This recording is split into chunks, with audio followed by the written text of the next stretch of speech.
Section 1.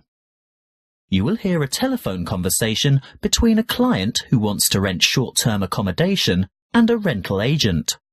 First, you have some time to look at questions 1 to 5.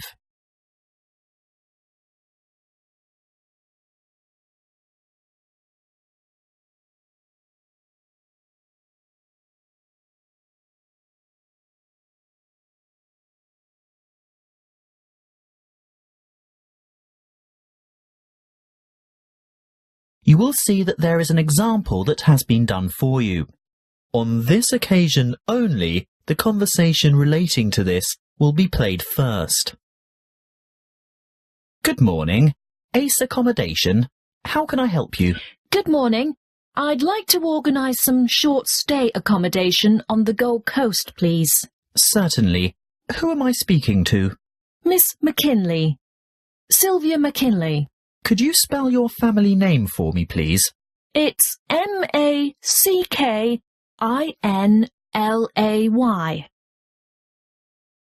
The client's family name is McKinley, so McKinley has been written in the space.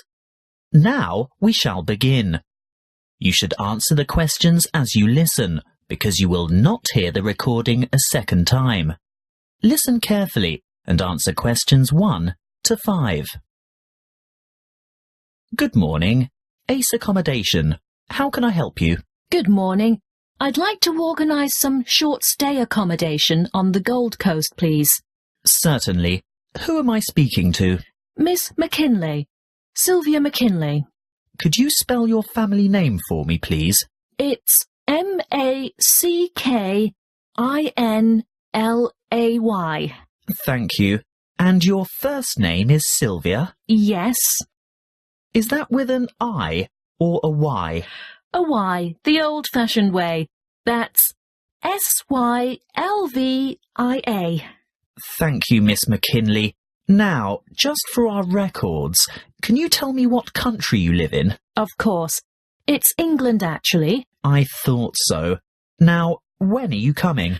Well, at the moment, we're planning on arriving on July the 26th. Oh, the 25th. That's the last day of the public holiday, and it might be difficult to find something available on that date. No, we're coming on the 26th of July. Oh, well, that's fine then. We'll have lots of good places vacant by then, although you wouldn't be able to move in until late afternoon, because our cleaning crew will need time to get everything ready for you. That suits us. Our flight won't get in until early evening anyway. How many of you will there be? Just my sister and myself. And how long do you intend to stay? Oh, only a couple of weeks. We'd like to stay longer, but we'll have to get back to work. So, you're not coming on business then? No, it's just a holiday. Why? What difference does that make? Oh, you'd be surprised. Business people have different needs. You know, wireless internet, even fax machines and photocopiers. No, we won't need any of that stuff. We'll be coming to relax and get away from all that kind of thing. Before you hear the rest of the conversation, you have some time to look at questions 6 to 10.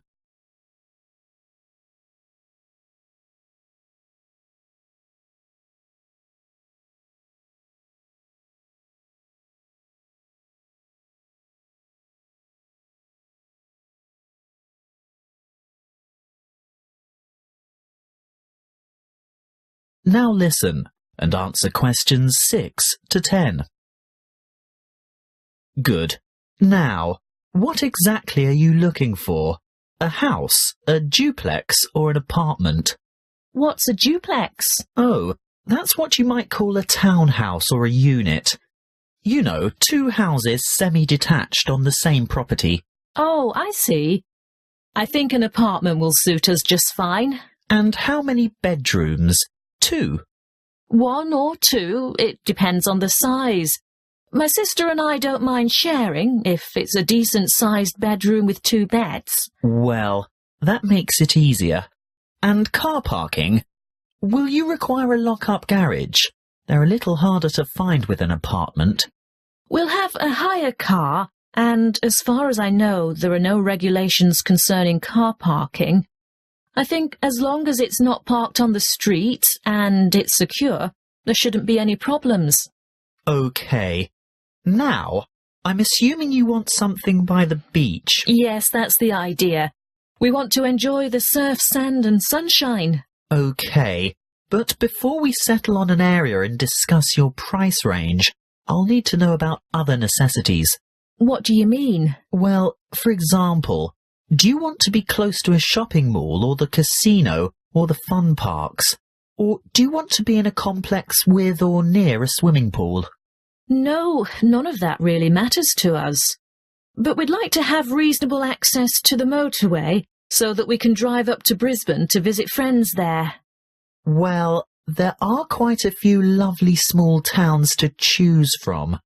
There's Main Beach, which is north of Surfer's Paradise, or Mermaid Waters, which is a bit further south, or Palm Beach, which is quite a bit further south. Mermaid Waters sounds delightful. Is it close to the motorway? Well, not really. The M1 is actually closest to Palm Beach, and prices are likely to be more reasonable there too. That's settled then. Palm Beach it is. Now, if you'll just give me your email address, I can send you information about the town and lots of photos. Well, my email is smac13@hotmail.com. And one final thing. How much are you looking to spend per week on accommodation? Do you want something at the luxury end of the market? You know, newly redecorated, great views, all the mod cons? Not necessarily. Could we get something clean, comfortable and reasonable for $1,200 a week? Could you stretch that to $1,500 a week? I've got a property in mind that you'll absolutely love, but you'd have to go to $1,500. $1,200 wouldn't cover it. All right then, but that's our top limit. Good. I'll get onto this straight away, and there should be something in your inbox shortly. That is the end of section 1. You now have half a minute to check your answers.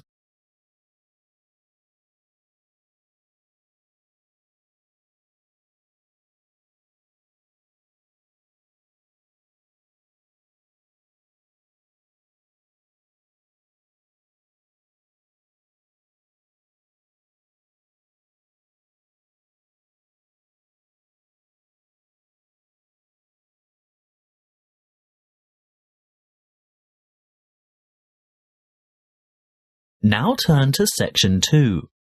Section 2. You will hear a member of the Active Outdoor Club talking to a group of interested potential members. First, you have some time to look at questions 11 to 14.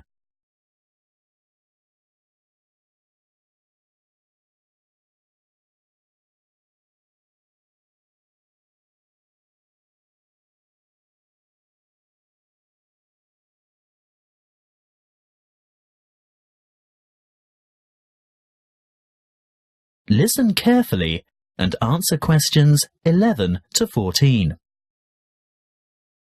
I'd like to welcome you all to our Active Outdoor Club. I'll start by telling you a little bit about the history of the club and all that it can offer, and there will be a chance for you to ask questions over tea and coffee in the lobby afterwards. You'll also be able to pick up pamphlets from the table at the back of the hall, and if you wish to purchase any of our products, Bill will serve you at the front counter. As most of you probably know, the club was founded by Nick Noble about 30 years ago. He thought of placing an advertisement in the local newspaper or erecting a billboard somewhere, but it was the radio that he decided on to reach the most people. You know, other people who might be interested in outdoor pursuits. Just basic activities like walking or tramping. Anything active that could take place in some of the beautiful outdoor settings that this country has to offer. Nick was overwhelmed by the response he got, and the club soon grew from a dozen or so friends and enthusiasts to around 200 members 20 years ago, and steadily since then to reach a membership of over 2,500 now. You don't have to be a hardened athlete or extreme adventurer. On the contrary, it's a group that encourages friendship and fellowship through social and recreational activities. The club tries to cater for all levels of maturity and both genders.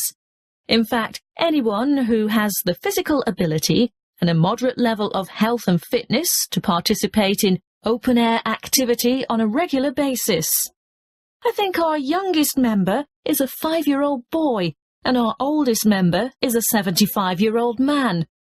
Of course, we have more challenging opportunities for those who are up to it, but all excursions are graded according to level of difficulty, and there will always be something for those families with small children. More about that later. I'm sure you realise that it's part of the focus of the club to ensure that our natural environment is kept as pristine as possible. We all have a keen interest in conservation, and many of our members contribute their time or give a monetary donation to organisations that work to enhance and beautify our natural heritage.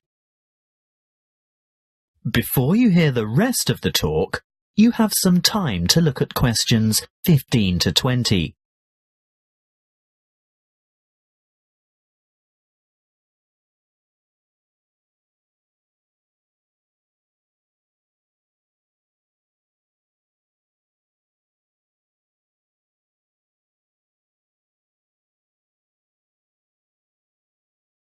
Now listen and answer questions 15 to 20. OK, now going back to the grades of activity, first of all, tramping. This is very popular with singles and couples without children, but is certainly not restricted to those groups. Tramping is arranged for Tuesdays and Saturdays throughout the year. Most tramps are of a duration of 3 to 5 hours, depending on the weather and the terrain, and of course the time of year.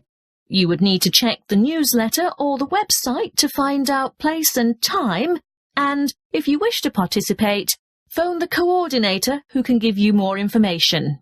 I'll move on now to walking, which is very popular with families, but open to everyone, and walks are arranged for every Thursday and every Sunday over the course of the entire year. Walks last no more than 3 hours, although the Thursday walks might be shorter.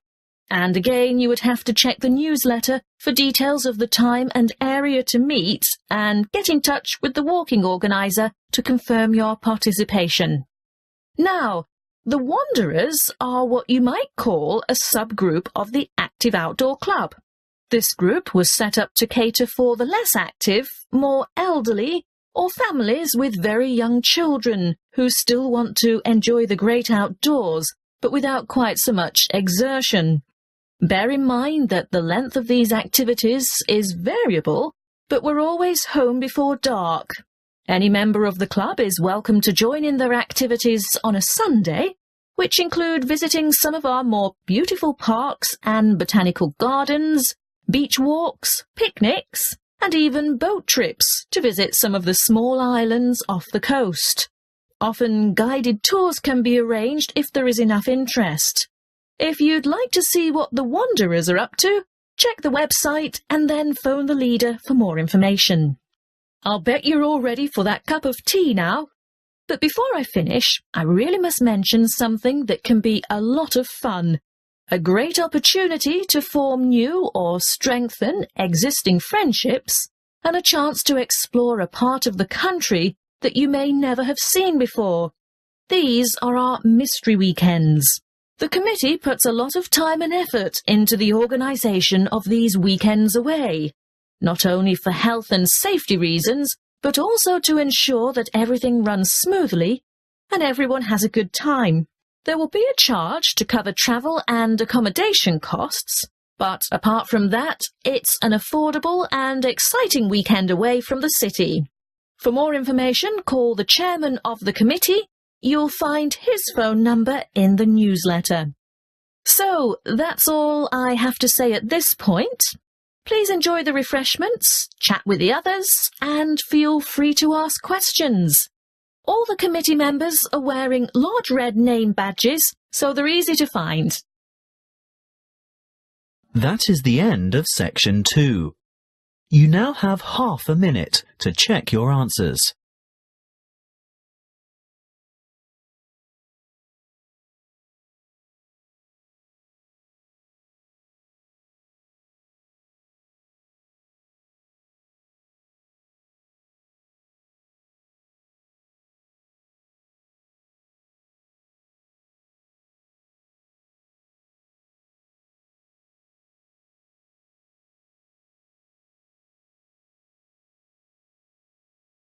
Now turn to section 3. Section 3. You will hear a conversation between an academic advisor and a student asking for information about a particular subject that she wants to study. First, you have some time to look at questions 21 to 26.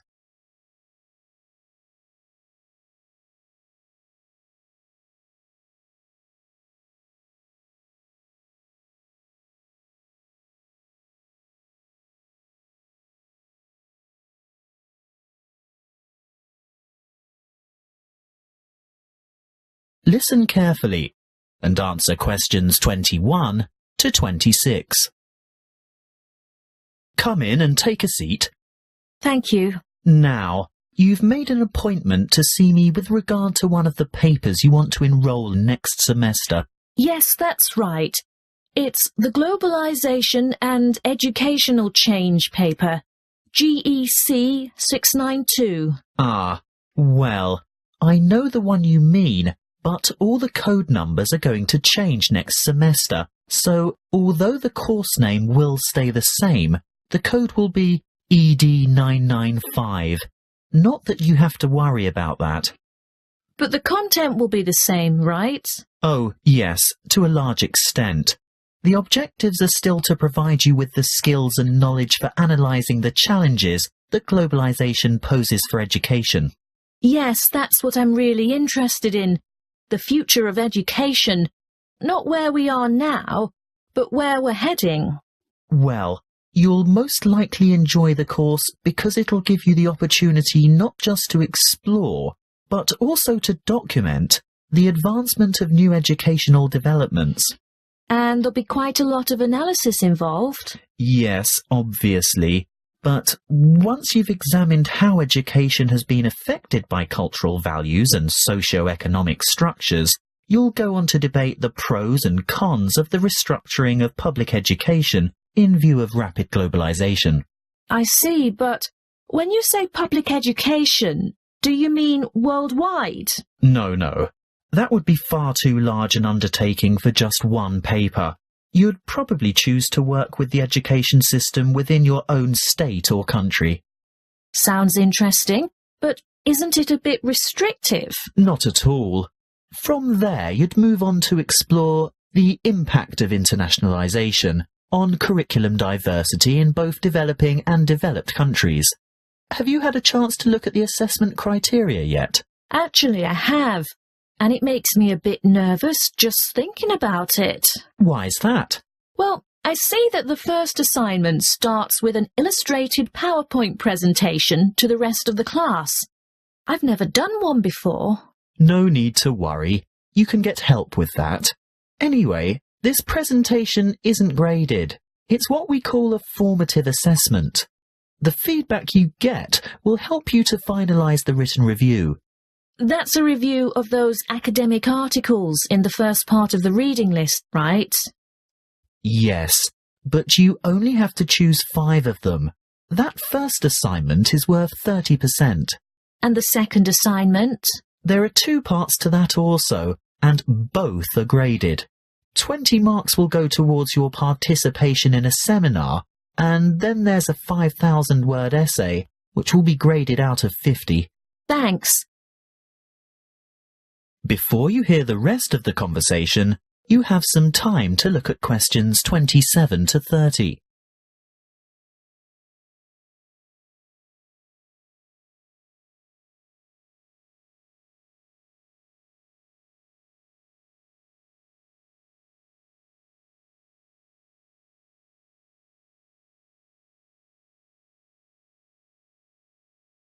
Now listen and answer questions 27 to 30. Is there anything else I can help you with? Yes, the reading list is quite long. Where do you think I should start? Well, I'd suggest you leave the articles until the semester is underway, but a good preparation would be to look at some of the major texts. These ones here. In any particular order? You could start with this one by Tower, here at the bottom of the page. Sorry, who? Tower. Tower, 2007, Comparative Education. That should give you a good basis. Then move on to Eliot, Educational Issues of the New Millennium. But be sure to get the 2008 edition, not the original 1998 edition, because so much has changed since 1998. The new edition has extensive revisions and a lot of new material. OK, so that's Tower first, then Eliot. I think I could handle a couple more over the summer break. Well, in that case, look for Brown's Education and Globalization, published in 2009. Actually, there are quite a few books by Brown, but I'd start with that one and leave his others till much later. And I'd also really recommend this one here, Globalization and Knowledge Policy by York, published quite recently, in fact, 2010. That is the end of Section 3. You now have half a minute to check your answers.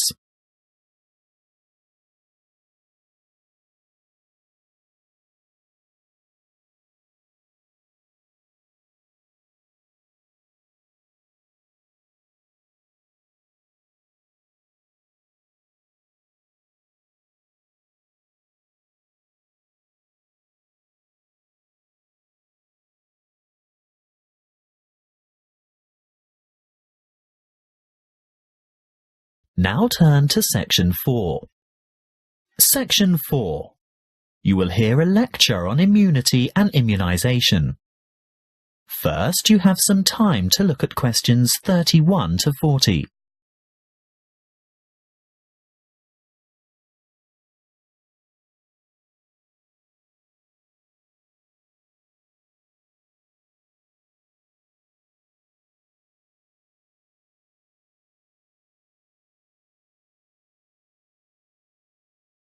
Listen carefully and answer questions 31 to 40. Good afternoon, and thank you for your warm welcome. This will be the first talk in a series of 5 on health interventions, protection and prevention. Could I start by asking for a show of hands? How many of you have had a flu vaccination at the beginning of winter? I thought so. You young ones always think you're indestructible. Well, as you are no doubt aware, disease-spreading germs or pathogens are everywhere. On a daily basis, the human body has to ward off attacks by various harmful bacteria and viruses.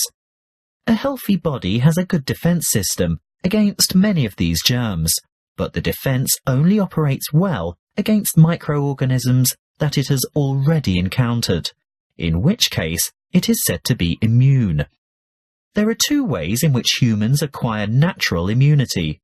Actively, when a person has first suffered and then recovered from an illness, and passively, when ready-made protection is transferred into the body, for example, from the maternal blood via the umbilical cord to an unborn child, or through breast milk. Now, artificially acquired immunity can help the body to fight disease, so we can use active immunization as a preventative measure.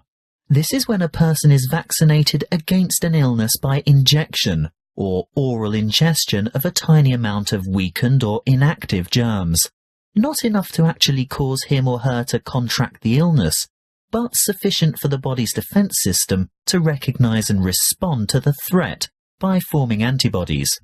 Intervention using passive immunization, on the other hand, is a method of curing an illness after it is too late for prevention.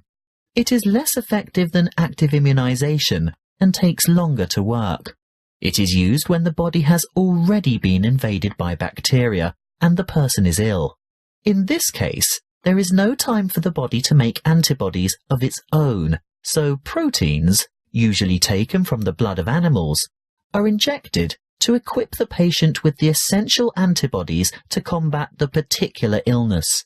Let's have a quick look at a bit of history. The discovery of vaccination to boost the body's immune system by making it sensitive to particular disease-causing bacteria was made by an 18th century English doctor called Edward Jenner. He noticed that survivors of smallpox, a common but extremely dangerous disease, never contracted the disease a second time. In other words, they were immune. He studied a similar disease in cows called cowpox and realized that people in contact with the infected cows became ill with symptoms resembling smallpox. However, this disease was quite mild by comparison, and those who contracted cowpox were then immune to smallpox. He conducted an experiment by injecting a child with a small amount of pus taken from a cowpox pustule. The child subsequently became ill, but soon recovered. Later, he injected the child with pus from a smallpox pustule, and the child did not get sick. He had developed immunity to the more dangerous disease. The antibodies produced to fight the cowpox bacteria had been able to fight off the smallpox bacteria. What are antibodies? Well, antibodies are made by white blood cells called B lymphocytes, and this is done in response to the presence of antigens, or other bacterial toxins, which have been released by the microorganisms, what we commonly refer to as germs, that have invaded the body. These Y-shaped antibodies, or you can think of them as antitoxins, may stop the toxins or repair the damage they have done by what is known as the antigen-antibody reaction, which takes place within the plasma of the blood. A correct antibody for that disease clings to a particular antigen in order to render it harmless. Large numbers of these pairs clump together to form a bigger unit. This is called agglutination and is able to be seen by the naked eye, which is very helpful for doctors and other specialists to determine which illnesses a patient is immune to. Inoculation or active vaccination can protect people from serious diseases. The vaccine may make a person feel unwell for a few days when the immune system starts to produce antibodies to match the introduced antigen. This is called a primary reaction. If that particular antigen should ever enter the body again later, a secondary reaction takes place. The body is then able to produce large numbers of corresponding antibodies within a short time, so the invading antigens are quickly wiped out, without the person suffering any harm from the disease. That is the end of section 4. You now have half a minute to check your answers.